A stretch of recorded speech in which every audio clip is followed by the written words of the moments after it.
Buenas tardes, amigos. Muchísimas gracias por estar con nosotros haciendo esta sobremesa.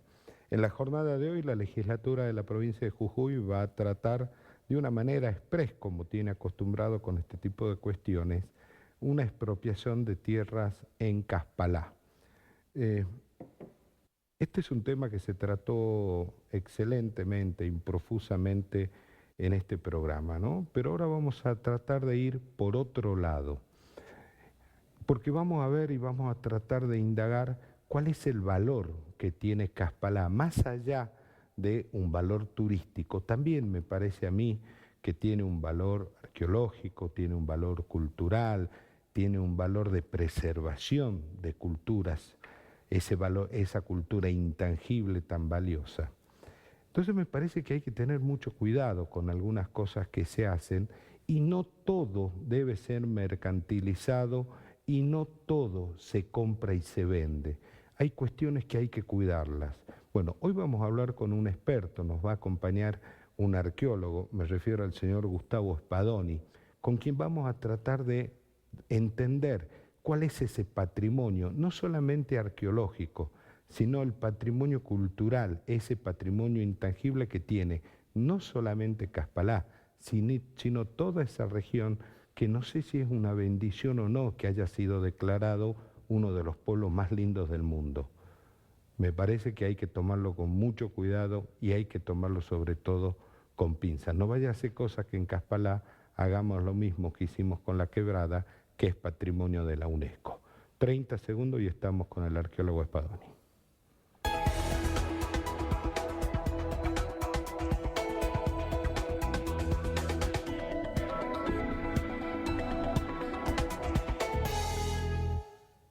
Lo habíamos anunciado. Gustavo, muchísimas gracias por estar con nosotros. Muchas gracias por invitarme a su programa y bueno, un gusto estar aquí. A ver, Gustavo, Caspalá fue declarado uno de los pueblos más lindos del mundo, que no tengo la menor duda que así lo es. Pero yo tengo dudas de que esto sea bueno, en el sentido de la preservación, ¿no? Bueno, con respecto al tema de las declaratorias, todo este tipo de declaratorias que lo suelen hacer organismos internacionales, que en este caso se dedica a la promoción del turismo, tiene como usted decía, tiene sus cosas buenas, sus cosas malas, pero también tiene que ver con una cuestión de cómo se entablan las relaciones con las personas que viven en estos lugares. Pasó lo mismo con Quebrada Humahuaca cuando fue declarada por la UNESCO Patrimonio de la Humanidad, y en un principio, y bueno, hasta ahora todavía no se termina de entender bien cuáles son los roles que ocupan las personas, cuáles son los roles que ocupan los funcionarios, los empresarios, con respecto a estas declaratorias y cómo se llevan a cabo.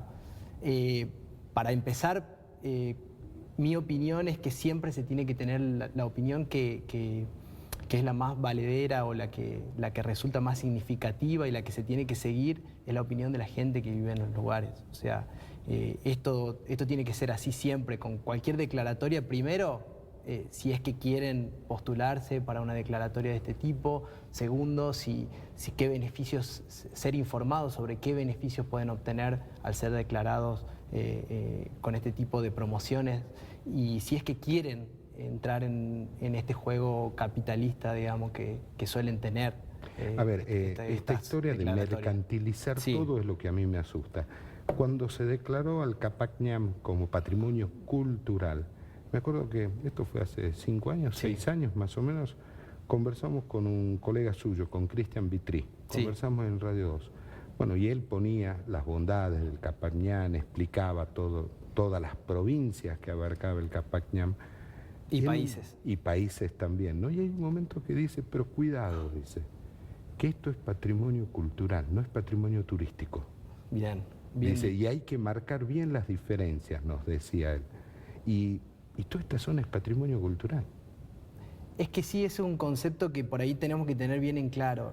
Hoy en día no todo lo que pueda ser para un desarrollo turístico tiene que ser un desarrollo turístico. O sea, si tiene el potencial, si hay algo cultural que tiene el potencial y, como le digo, se están de acuerdo las partes en llevar a cabo empresas que tengan que ver con el desarrollo turístico, sustentable siempre, bienvenido Pero sea. ¿qué garantías tenemos de que sea sustentable? Pero ¿qué garantías tenemos? Bueno, eso lo tienen que evaluar siempre las personas que viven en ese lugar. Nadie más va a poder decirle a las personas qué es lo que quieren, no solo lo que tienen, sino también qué es lo que quieren mostrar de eso que tienen.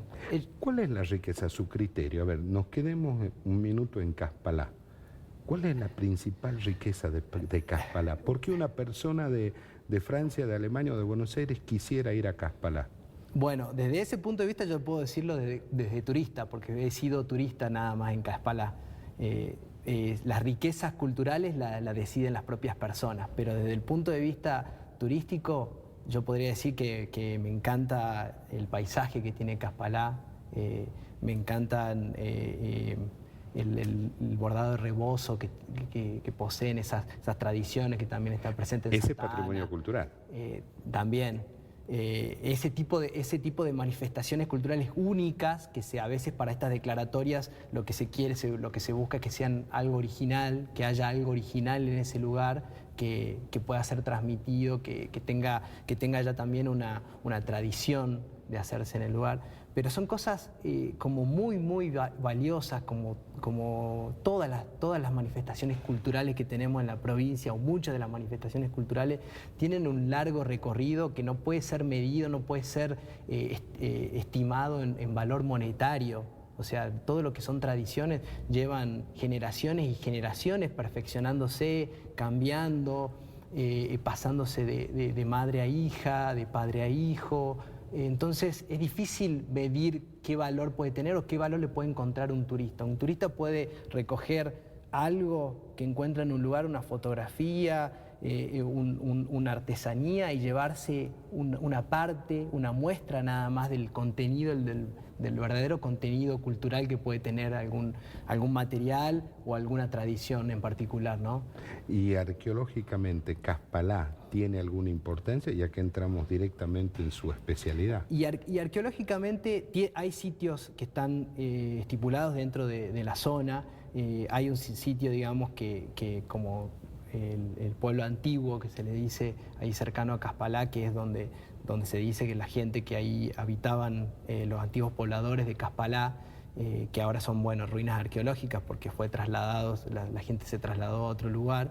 Esto por cosas que se cuenta la gente. Se están haciendo lo que se está estudiando mucho de la zona de Caspalá, el sistema vial, o sea, todos los caminos que forman parte, que son parte de lo que comúnmente se conoce como Capañán, pero que Capañán es una denominación del Imperio Incaico, pero con anterioridad. Hay muchas redes viales que funcionaban de pueblos en pueblos. O sea, y donde estamos hablando de 500 años para atrás. No, mucho más. Mucho estamos más de 2000 años para atrás. Estamos hablando de mucho tiempo atrás, y que tiene un valor arqueológico muy importante, porque vos fíjate que toda esa zona hay una conexión que nosotros tenemos en la cabeza acá, desde San Salvador de Jujuy, siempre una conexión norte-sur, por las rutas, por lo que son las rutas actuales, son norte-sur. Y lo que se está viendo arqueológicamente es que muchas de las cuestiones de la vialidad, del tránsito, de la transhumancia también que hacían las personas, era de este a oeste, o de oeste a este. Entonces, la utilización de diferentes, por ejemplo, en Caspalá hay mucha relación con los valles bajos, con los valles del este. ¿Todo eso está en estudio? Todo eso está en estudio, desde la arqueología, desde la antropología y desde la historia en este momento. ¿Le puedo hacer una sugerencia, sí, Gustavo? Sí. Apúrense, porque le van a pasar una topadora en cualquier momento, ¿no? Bueno, está habiendo muchos problemas con respecto a las topadoras. Las topadoras son...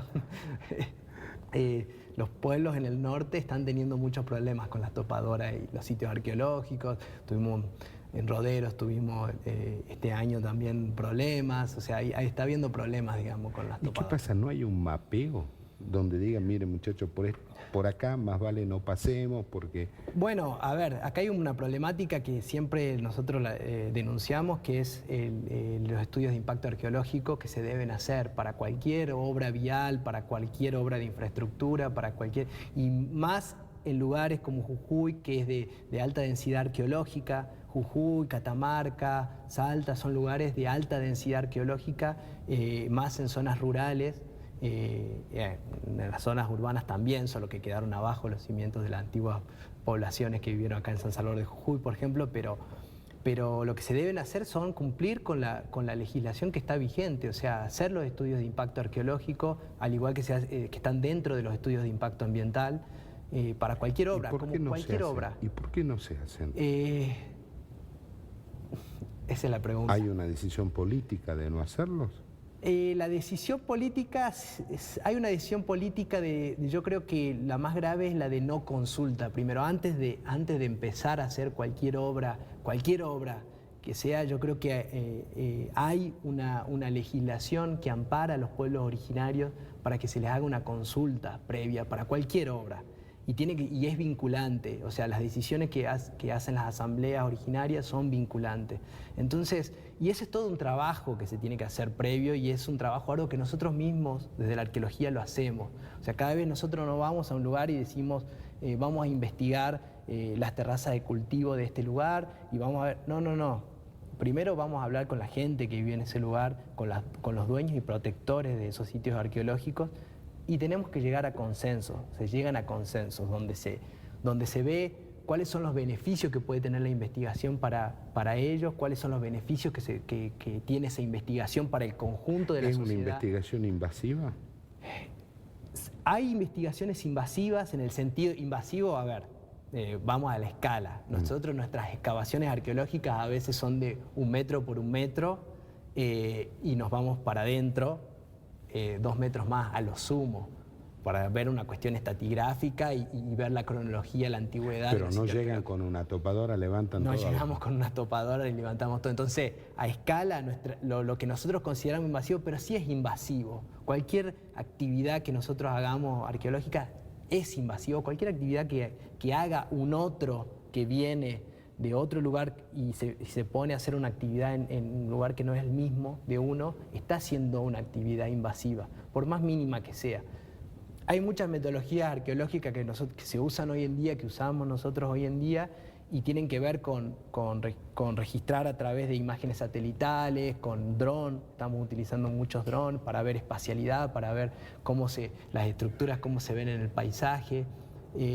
Charlamos mucho con la gente. Uno de los datos que más nos interesa es saber, uno puede contar la historia desde la historia y la prehistoria del lugar, puede contarla desde los objetos materiales, desde los documentos escritos como los historiadores y las historiadoras, pero a su vez también nosotros hay una narración del pasado que es de la propia gente y es igual de válida que la que puede darle el aporte Esta científico. es la que va de voz en voz, ¿no? De generación en generación se va transmitiendo. De generación en generación y por lo tanto es tan importante, porque como veníamos diciendo, es una construcción de años y años. Ese relato es una construcción de años y años, entonces tiene su valor. A mí me preocupa que nunca se evalúa lo que técnicamente se llama la carga turística, ¿no?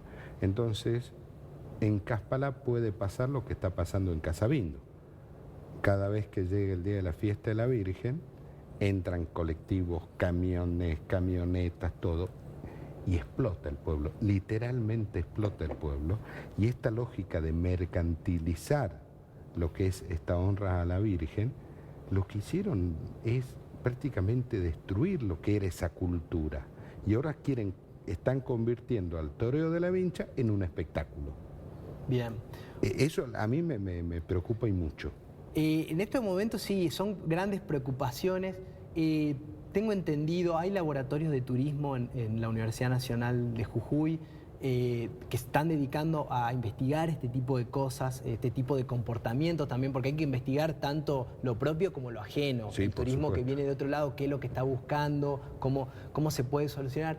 Y entonces, yo siempre digo, siempre hay que ir con los especialistas a ver qué es la opinión de los especialistas y cómo ven este tipo de temáticas. Y es como usted dice, hay que tratarlas, hay que discutirlas y hay que ir con toda la información a la gente. Entonces, si vemos que un pueblo tiene un paisaje lindo, si vemos que tiene una tradición que es digna de ser vista al mundo, se tiene que consultar y se le tiene que decir, bueno, esto es muy posible que tenga este tipo de repercusión el día de mañana. ¿Estamos preparados para eso? ¿Queremos eso?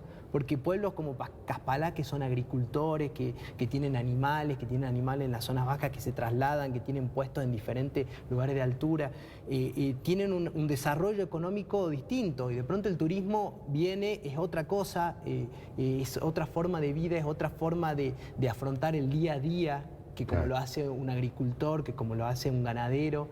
Entonces, esas cosas se tienen que medir a la hora de ver. ¿El hecho de que lleguen muchos turistas invade la vida diaria de las personas en Caspalá? Y habría que preguntarle. Si ellos quieren, digamos. Y habría que preguntarle cómo les resulta, y si hoy en día les es invasivo, si quisieran tener más gente, si quisieran tener menos gente. Tengo entendido que hay gente con desarrollos turísticos, hay pequeños desarrollos de hotelería. Pero es subsistencia, es gente del lugar que explota el lugar. Sí, pero bueno, habría que ver, digamos, cómo son los consensos, porque, a ver, en todos esos lugares se desarrollan asambleas que son vinculantes, donde se deciden muchos de estos temas y se tratan muchos de estos temas, y están buenos ver qué Conozco un discusiones hay. antecedente. Sí. Nazareno. Nazareno, usted lo ubica, ese pueblito tan chiquito que hay que ir hasta La Quiaca para poder entrar a Nazareno. Alguna vez quisieron hacer una hostería. Sí. Y le preguntaron a los vecinos de Nazareno. Sí. Y dijeron que no. Sí. Y no se hizo, ¿eh? Sí, no se hace. Nosotros en arqueología tenemos un montón de antecedentes de gente. Nosotros en arqueología también cargamos con un pasado de gente que se dedicaba a la arqueología, estoy hablando de comienzos del siglo XX, que la forma de hacer arqueología era muy diferente a la que es ahora. Venían gente de otros lados, de otras universidades, excavaban un montón, muchas camionadas cúbicas de tierra, y lo que esperaban llevarse eran cosas completas, o sea, vasijas completas, momias, y que pasó no solamente acá, pasó en todo el mundo. Sí, en todos lados. Sí, pero bueno, eso hizo que también se trafique un montón de estos bienes arqueológicos, y con ese pasado, nosotros ahora en arqueología, ya desde hace un par de décadas, se está comenzando a cambiar ese trabajo. Hasta el día de hoy que se cambió totalmente esa metodología. Primero porque las preguntas esas que se hacían en ese momento no son relevantes hoy en día sobre el pasado. O sea, la conformación de una vasija cerámica no es tan importante como cuál es el uso, cuáles son, qué significan los decorados, o cuestiones mucho más que hoy en día con la tecnología que tenemos se pueden ver, y no necesitamos por ahí la vasija completamente, sino que siempre encontramos, la mayoría de nosotros encontramos restos, digamos, claro, de ese tipo de artefactos. Y entonces a veces con una pequeña muestra nada más, que tenemos que sacar una pequeña muestra, ya podemos decir un montón. Y eso es también otra cosa. Esas son las cosas que nosotros, cada vez que vamos a hacer un trabajo con una comunidad, un trabajo arqueológico, se estipula cómo va a ser el trabajo. Lo dialogan antes. Dialogamos que si se quiere excavar, si no se quiere excavar, si podemos poner un dron, si no quieren poner un dron, si el trabajo arqueológico va a ser para solamente la comunidad, o sea, saber el pasado solamente para ellos, o si esto también puede ser... Es divulgación científica. O si también se lo puede divulgar. Todo eso se consensúa con la comunidad. Gustavo, ¿en qué están trabajando ahora? Bueno, nosotros, yo pertenezco al proyecto arqueológico Tilcara, que dirige la doctora Clarisa Otero. Nosotros trabajamos en la zona de la Quebrada de Humahuaca, y bueno, en verdad trabajamos en distintos lugares, porque además de trabajar en investigación en Tilcara mismo, en algunos lugares de Guacalera, trabajando también en un proyecto más grande. En Guacalera no dejaron nada, ¿no? Sí, también. Nada. Bueno, todas esas cosas nosotros se está charlando para cómo cambiar ese tipo de... Bueno, además, la posta de Guacalera, recién, que es tan bonita, chiquita, pero muy bonita. Sí, la conozco. Es depósito municipal. Sí, está. Ahí adentro están las máquinas, todas las maquinarias municipales. Es una locura. Sí, bueno, esos son... uno no puede decir es culpa de tal persona, pero es una locura, porque es algo que ya es generalizado en muchos lugares. Usted me preguntaba al comienzo por qué no se da tanta difusión a la arqueología, o de quién tiene la culpa, o qué es lo que pasa. Y bueno, esa es una pregunta que no la sabemos nosotros, no sabemos por qué, porque hay, uno prende la televisión y programas en la tele, en History Channel, en National Geographic, en todo, hay sobre arqueología hay un montón, muchísimo. muchísimo. Sí. Y entonces uno dice, y yo vivo en Jujuy, donde Jujuy a nivel arqueológico, a nivel país, es de las provincias donde mayor sitios arqueológicos hay. Entonces, no sabemos, no te podría decir cuál es la razón. Entonces, por la que ustedes están trabajando en toda la zona de Tilcara. Sí. Todo el departamento de Tilcara. Lo que sería Quebrada Humahuaca, centro-sur, digamos. Y también trabajamos junto con Gendarmería Nacional, también para algunos, con el tema de, sobre todo, la cuestión de tráfico ilícito de bienes arqueológicos. Y bueno, ellos nos llaman cuando tienen algún operativo, alguna cuestión, digamos, que necesitan que verifiquemos, que nosotros verifiquemos alguna cosa. ¿Se roba mucho? Sí, se roba mucho, y también Jujuy es un lugar, así como un lugar de tráfico de paso de estupefacientes, también es de bienes arqueológicos que vienen del norte de Chile, que vienen del sur de Bolivia, de Perú. Entonces, ¿y eso dónde va? ¿Coleccionistas privados? Y eso va a mucho coleccionismo privado, gente de Europa, museos también que hacen muchas cosas, obtención de materialidad por abajo, digamos, pero a ver, del mercado negro. Me sitúo. Viene un señor, encuentra algún antigal por ahí, se manda, empieza a excavar a ver qué encuentra, y eso es lo que trafica, o eso que el señor está traficando lo compra a alguien. Todo eso junto, o sea, hay gente que va específicamente, que ya tiene los contactos con compradores y van a retirar cosas específicas. Uno de los problemas, antes que me olvide, uno de los problemas que está habiendo mucho en la Puna es la cuestión de los detectoristas. ¿Vieron los aparatos de detector de metales? Bueno, tradicionalmente se hacía mucho lavado de oro. Se hace a veces lavado de oro en los lugares de Rinconada, por ejemplo, departamento Rinconada, Cochinoca. Se hace mucho lavado de oro porque son lugares tradicionales de minería colonial y prehispánica también, un poco, pero a pequeña escala. Estamos hablando de minería a pequeña escala, ¿no?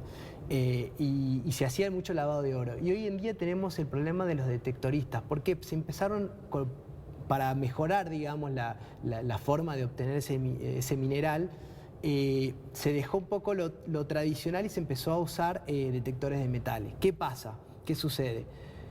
Una cosa es encontrar pepitas de oro, de mineral en bruto, que bueno, yo no soy especialista, entonces no sé bien cómo se mueve ese mercado, pero se va mucho a sitios arqueológicos y se está, gracias a esos detectores de metales, se está saqueando sitios arqueológicos en la Puna de Jujuy. Yo lo he visto y es un problema muy grave, Y no hay ningún tipo de control. Y no hay control porque son zonas muy alejadas, donde, por ejemplo, uno de los actuantes, que es Gendarmería Nacional, no puede llegar a menos que se le haga una denuncia, y si hay alguien que lo está viendo, que está pasando. Lo que nosotros encontramos son en los sitios arqueológicos huecos chicos así cuadrados, que son de pala, digamos, de pala, en determinados lugares, y esos son pruebas de pala. ¿Y qué es lo que sacan de ahí, de esos objetos?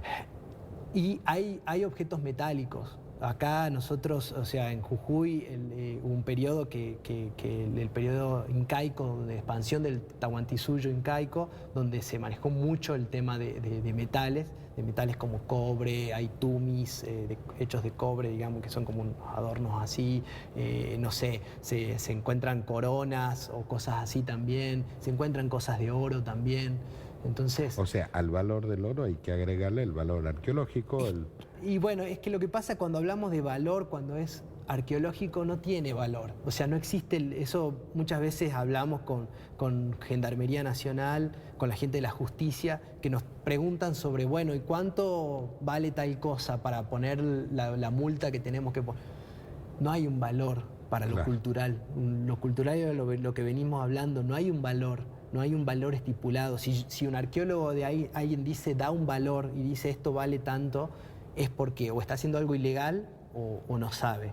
Porque la única forma de saber un valor de un objeto arqueológico es que uno esté metido en el mercado negro y sepa qué valor tiene eso.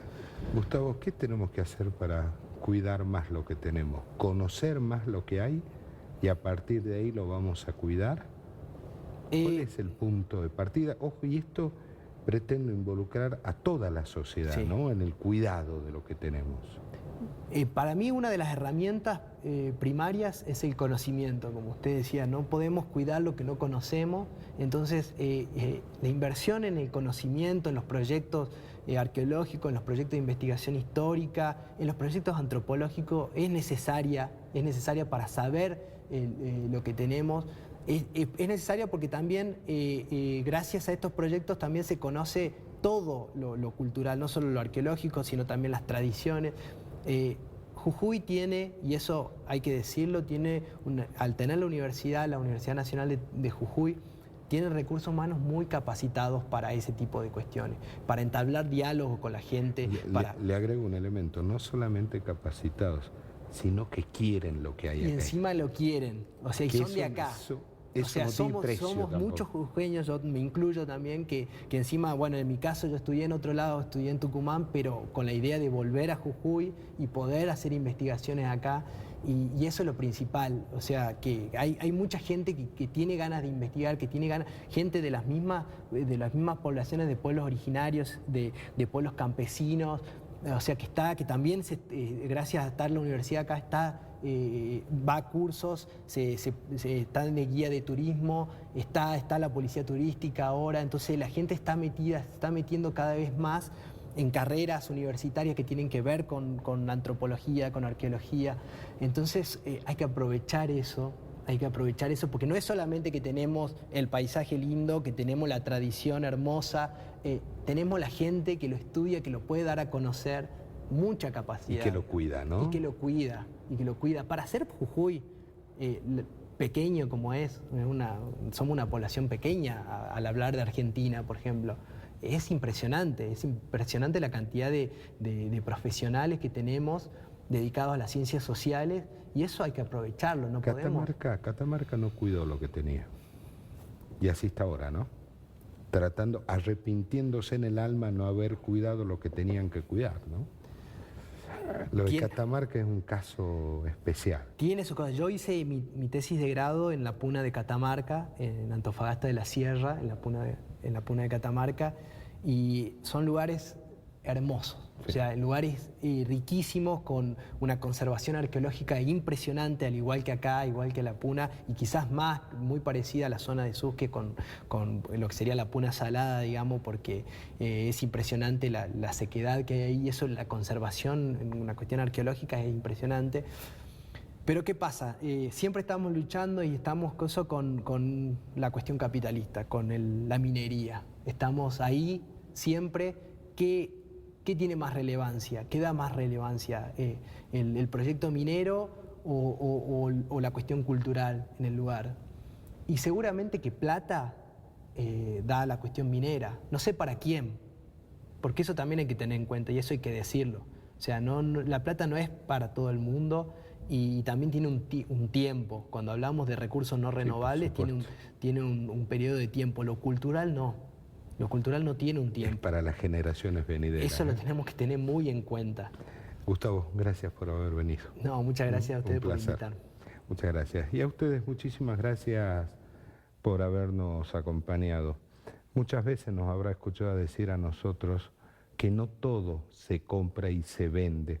Cuando recién a Gustavo le hacía mención del caso de Nazareno, un pueblito absolutamente maravilloso. Insisto, hay que ir hasta La Quiaca para poder llegar a Nazareno.